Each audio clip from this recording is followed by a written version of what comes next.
प्रधानमंत्री नरेंद्र मोदी जी की अध्यक्षता में मंत्रिमंडल की बैठक हुई। उसमें अनेक विषयों पर चर्चा हुई।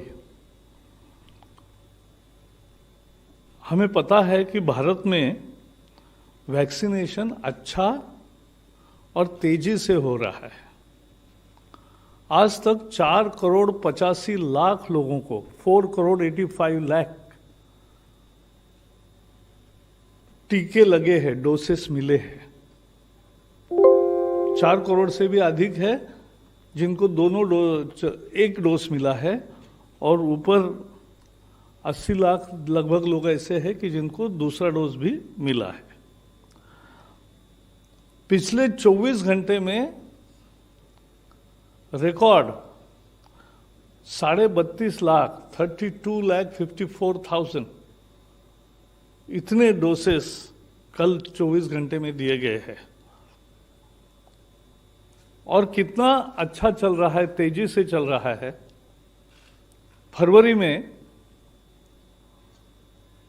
जहां रोज का एवरेज मंथली यानी 30 दिन का एवरेज रोज 3,77,000 था, मार्च में वो 15,54,000 हो गया, लगभग 4 गुना से ज्यादा बढ़ा। और पिछले सप्ताह में भी रोज 20 लाख हुए और कल 32 लाख हुए।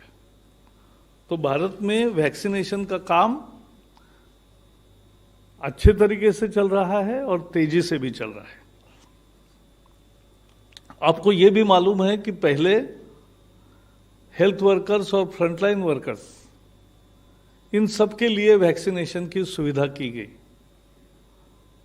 और वो आज भी जारी है। कुछ लोग जो बचे हैं उनका आज भी हो सकता है। फिर 16 फरवरी से 60 से ऊपर जो बुजुर्ग है उन सबको, जिनकी उम्र 60 से ऊपर है, ऐसे सभी लोगों को वैक्सीन मिलने की सुविधा उपलब्ध करी थी। और 45 टू 60, 45 से 60 तक जिनकी उम्र है,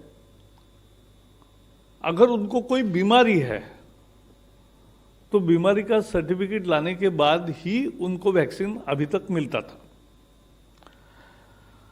लेकिन जैसे मैंने कहा, आज मंत्रिमंडल के बैठक में चर्चा हुई और विशेषज्ञों की सलाह, टास्क फोर्स का सलाह और वैज्ञानिक आधार पर 2 फैसले किए गए। पहला फैसला यह कि 1 अप्रैल के बाद 45 से ऊपर कोई भी हो जिसको बीमारी है या नहीं है, सबको वैक्सीन उपलब्ध होगा। So from 1st of April, anybody who is over 45 age will get vaccination even though he has no comorbidities. उसके लिए उसे अब कोई दाखिला लाने की, सर्टिफिकेट लाने की जरूरत नहीं है। 45 उम्र है उसको मिलेगा, 45 से ऊपर। तो ये एक बड़ा बेस के तरफ हम जा रहे हैं। और दूसरा भी निर्णय लिया वैज्ञानिक आधार पर टास्क फोर्स के सलाह से कि जो वैक्सीन के दरमियान ये पहले बताया था कि पहले डोज के बाद 4 या 6 सप्ताह में ही वैक्सीन लेना चाहिए, दूसरा डोज। लेकिन अब